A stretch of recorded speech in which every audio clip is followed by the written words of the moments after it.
I say the words Brett Kavanaugh, how many people know who I'm talking about? Know who I'm talking about? Did you follow that confirmation process? Were you invested in that? Did you watch every day or check on the news or listen, read every article? A lot of people were. A lot of people were deeply involved in that, invested in that.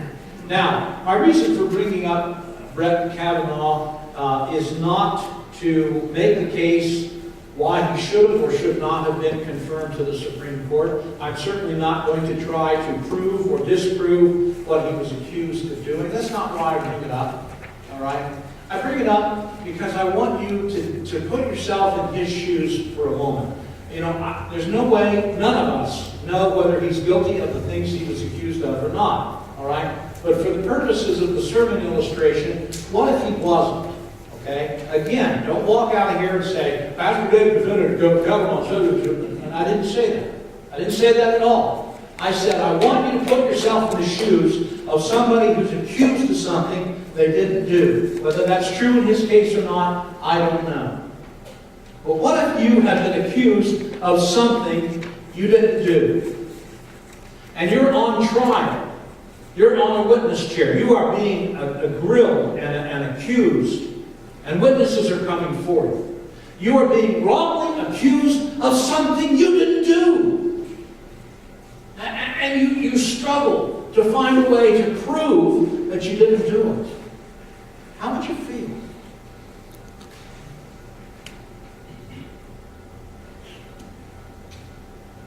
I'm not going to share the details because it's not important. But once upon a time, I worked for my father. I worked for him 19 years at that point. And he accused me of doing something very, very bad. He convinced my mother I had done it. He convinced my brother and sister I had done it. He convinced my sons I had done it. And he almost convinced my wife to walk away. And I didn't do what he accused me of. How do you defend yourself against something that you didn't do? Have you ever been there? Have you ever been in that spot where you are accused of something and everybody, I always knew that was true about Tom Montgomery. Yeah. Just kidding. Have you ever been there? In a chair, wrongly accused of something you didn't do. Whether Kavanaugh is guilty or not guilty is not the point. The point is public opinion. If the majority of people believe you are guilty of something, how do you disprove that?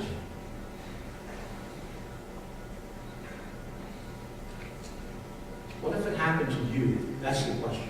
All right? Again, I'm not attempting to retry Judge Kavanaugh's confirmation process. I'm trying to evoke an emotional response out of you. I don't want you sleeping through the sermons this morning. I want you being emotionally involved. What if you have been accused of something you didn't do and everybody that you know and love thinks you did? What would you do?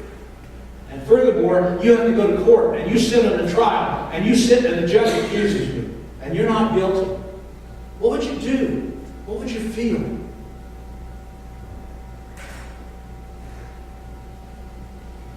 How does one go about proving a negative? America's culture, civilization, society runs on the principle of jurisprudence. And a basic concept, a basic assumption of jurisprudence is innocent until proven guilty. And in America, we add the phrase, beyond a reasonable doubt. What if you are accused of something and everybody believes that you're guilty, and you have to try to prove your innocence? Now I want to move the needle a little closer to home, and I have this man's permission to do what I'm about to do, all right? And I tell you in advance, what I'm about to tell you is not true.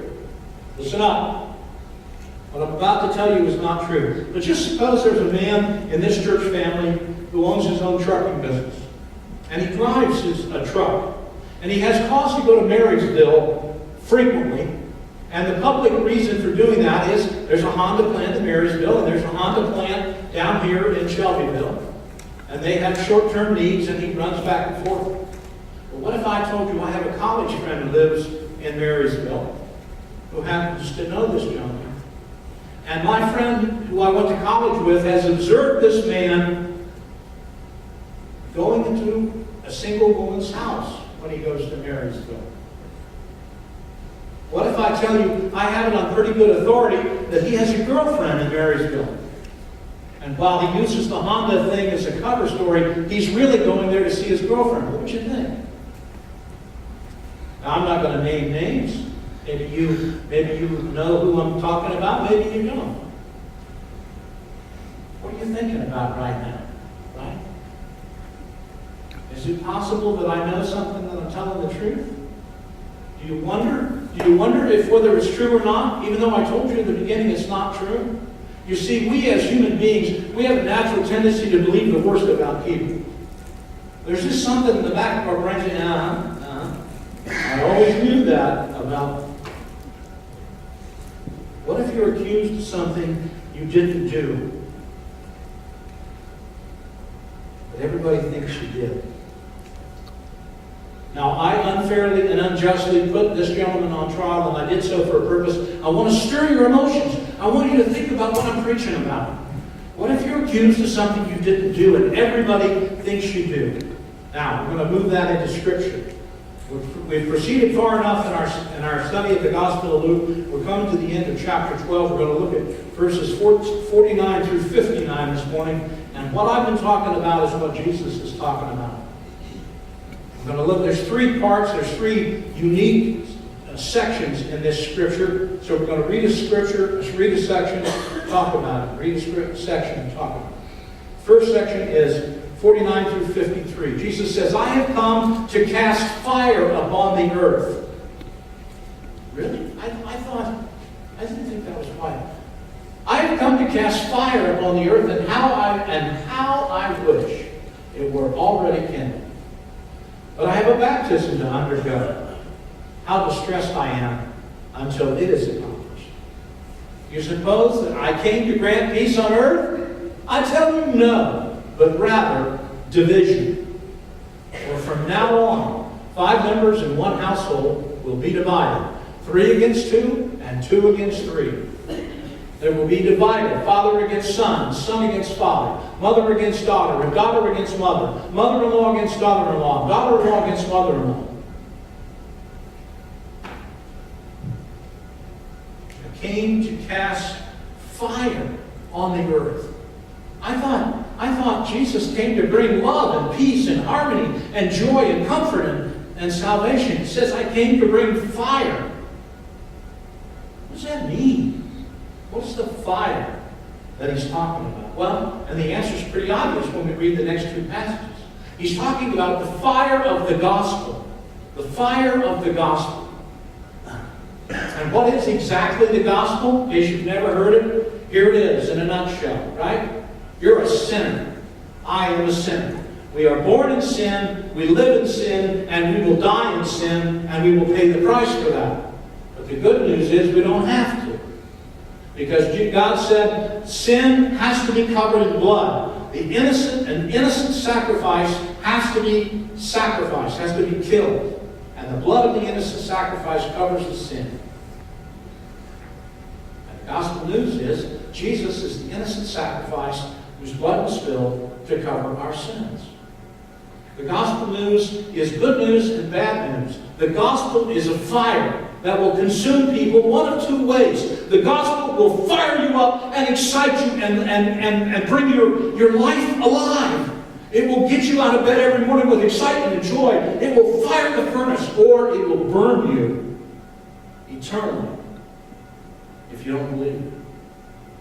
The gospel is a fire to fire the ones who believe and accept it, and to destroy the ones who refuse to believe it.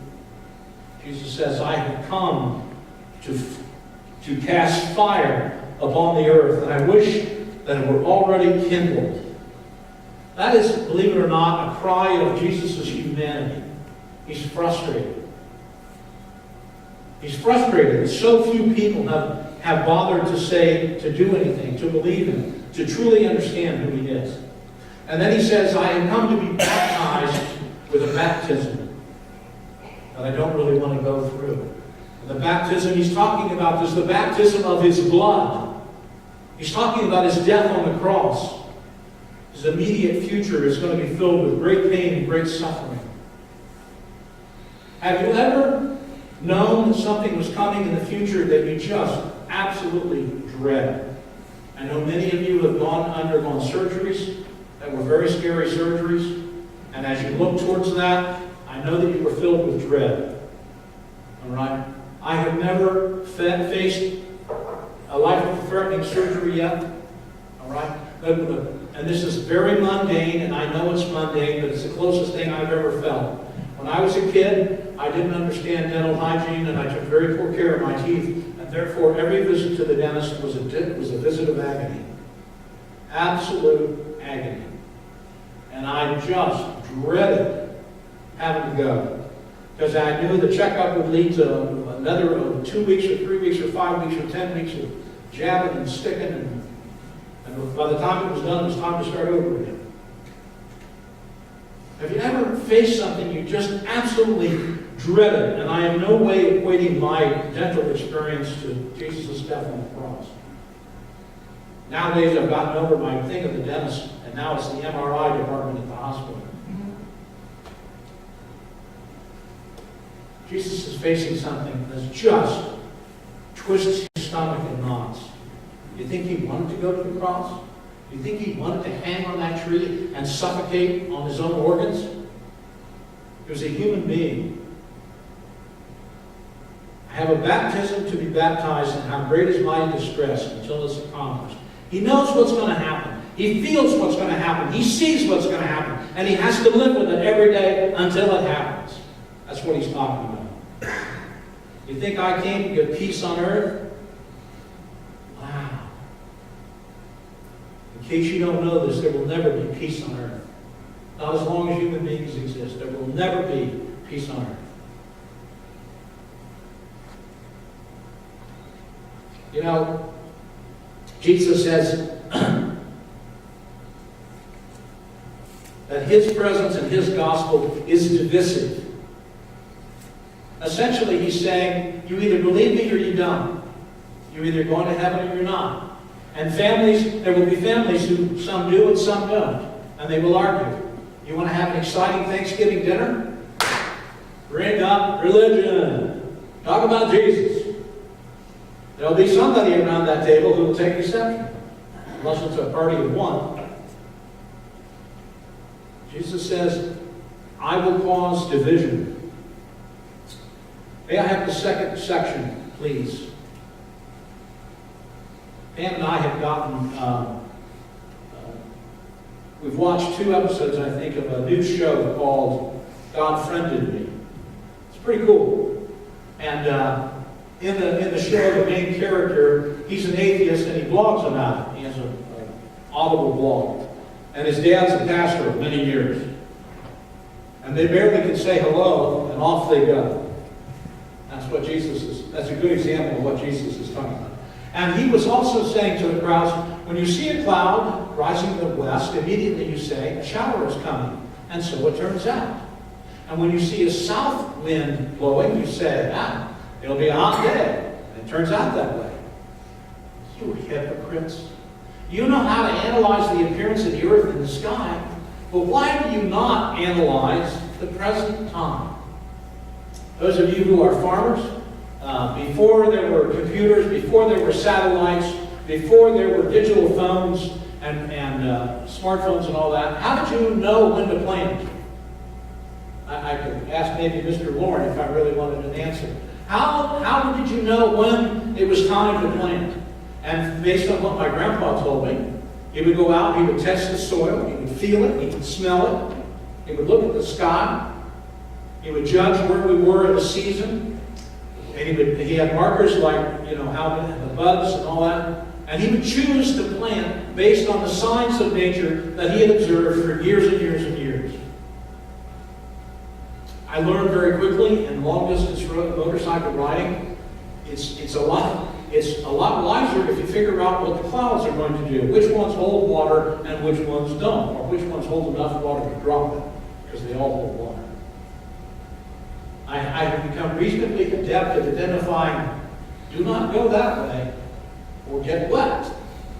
Jesus says we get really good at seeing the signs in the sky. Israel is due north of Egypt. The northern part of Egypt consists of desert. So if a wind blew from the south, from Egypt to Israel, it always brought hot air. And they knew if the wind's blowing from the south, it's going to heat up. And they took that sign and they acted accordingly. Jesus says, there are signs being given to you right now. The time is coming to an end. Why don't you pay attention to the signs? May I have the last passage of Scripture, please? And why do you not even on your own initiative judge what is right? For while you are going with your opponent to appear before the magistrate, on your way there, make an effort to settle with him so that he may not drag you before the judge. And the judge turn you over to the officer, and the officer throw you into prison. I say to you, you will not get out of there until you pay the very last cent. Now, first of all, they're talking about debt, going to being taken to court because you owe somebody money. And the premise of the judgment is not, we're not arguing that you owe it. Everybody admits that you owe it. We're discussing how to pay it off, how to settle. Remember what I started with, that I repeated multiple times. A situation where you're accused of something that you didn't do, but you're on trial for it. Now I want to flip that. Let's suppose that you are guilty and you're on trial. Has anybody ever been in the courtroom? You ever been? You don't need to raise your hand. But I've been to the courtroom as a witness. I've been to the courtroom as the plaintiff. Thank God I've never been there as the defendant. But you sit in that witness chair and you are grilled by lawyers.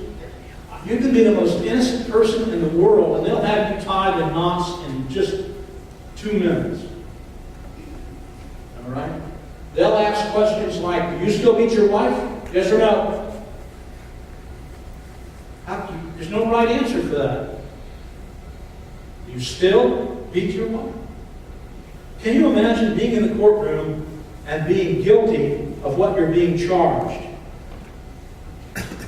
You know you're guilty. The prosecutor knows you're guilty. The judge knows you're guilty. And there you are on trial. And the punishment, and I'm putting it in terms that scare me to death. The punishment is being put in a coffin alive and buried alive. That's the punishment. Which to me is the most terrifying thing on the planet. And you sit there in the courtroom and witness after witness after witness testifies against you. And you are guilty and you know you were guilty. What do you think? What do you feel?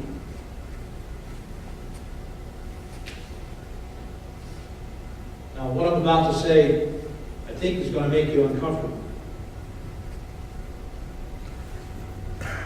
We are naturally selfish, self-centered people. We are guilty.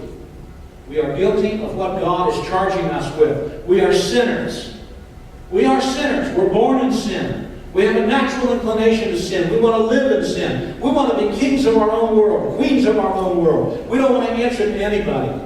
We want to do what we want to do, when we want to do it, where we want to do it, how we want to do it. We want to spend our money the way we want to spend our money. We want to be kings and gods of the universe. You're guilty. And you deserve to be punished. And Jesus says the punishment is coming. The trial is coming. The judgment is coming. What are you going to do? What are you going to do when you're on trial? Jesus says, work it out while there's still time. Make an effort to settle the debt while there's still time. If you ask a judge whether they would prefer to have the case settled before it goes to trial or go through a trial, 95% of all judges will say, I hope they settle this thing. They don't want to go through the trial. They don't want to put people, they've seen little families destroyed, lives destroyed, through the agony of a trial.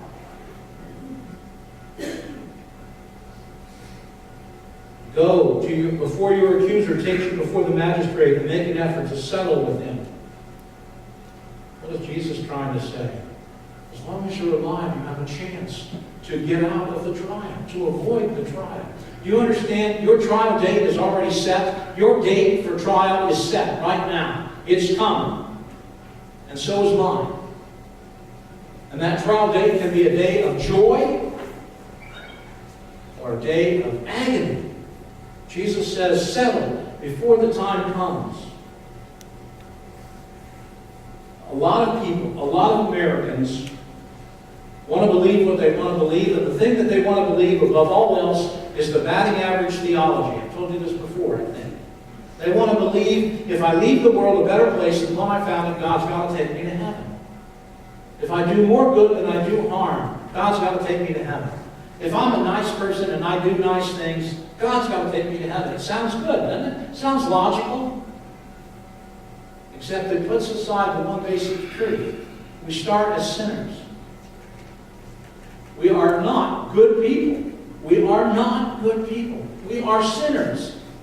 We are bad people to the core because we're self-centered, because we believe in ourselves, because we want to make ourselves God.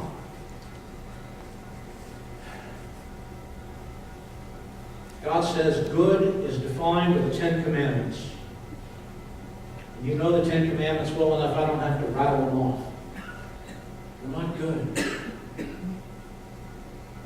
It's one thing to go on trial when you're innocent and you know that you're innocent. It's another thing to go on trial when you're guilty. Brothers and sisters, you're guilty. And the trial is coming. And you're going to sit there before the judge, and the judge knows you're guilty, and you know you're guilty, and there ain't no way out. And being buried in a coffin alive is going to be a pale in comparison to what you're going to go through. Forever. Jesus begs us in this passage to settle while they're still trying.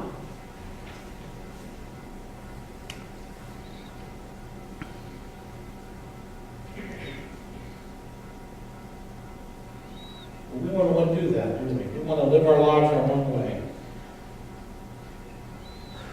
Aldous Huxley once wrote, facts do not exist. Facts do not cease to exist just because they're ignored. The trial is coming. And you're guilty. And what's the way out? The way out is to hire a good lawyer. Right? And we're being offered a good lawyer. We're being offered an advocate. His name is Jesus Christ. What can I do to convince you that you're a sinner and you need the advocate? And pretending that you're good isn't going to cut it. It's how you behave. How you behave demonstrates what you believe. Do you forgive people? Do you love people unconditionally? Do you get mad at people and hold your anger and grudge? You can't do that. Not with Jesus in your heart. I wish I had a dramatic closing, a big bang. I don't. I just have this thought. The trial date is coming. There is no dodging the trial. There is no dodging the judgment. There is no dodging the punishment. There's no dodging eternity. Whether you choose to believe in it or not doesn't change the fact that it exists. And so the question I leave you with, are you ready to go on trial? Are you ready to go on trial? Let's bow our heads. Holy Father, thank you for this message. I wish I could have done better. But I know that your Spirit is such that it doesn't matter what I've said, it's your Spirit at work, and whether people respond to that or not, if they have heard you and are willing to listen.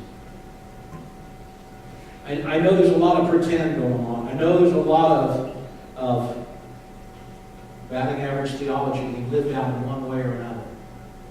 But Father, I pray that people understand they're guilty. The debt is owed. There's no way to avoid settling accounts. Hell is real. Forever is real. But there's still time to change that.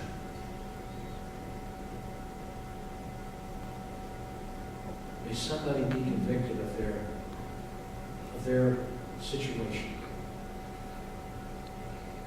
and accept the settlement which you provided through your Son's death and resurrection. These things I ask fervently because I believe He died for me. And one day will come again. In the name of Jesus.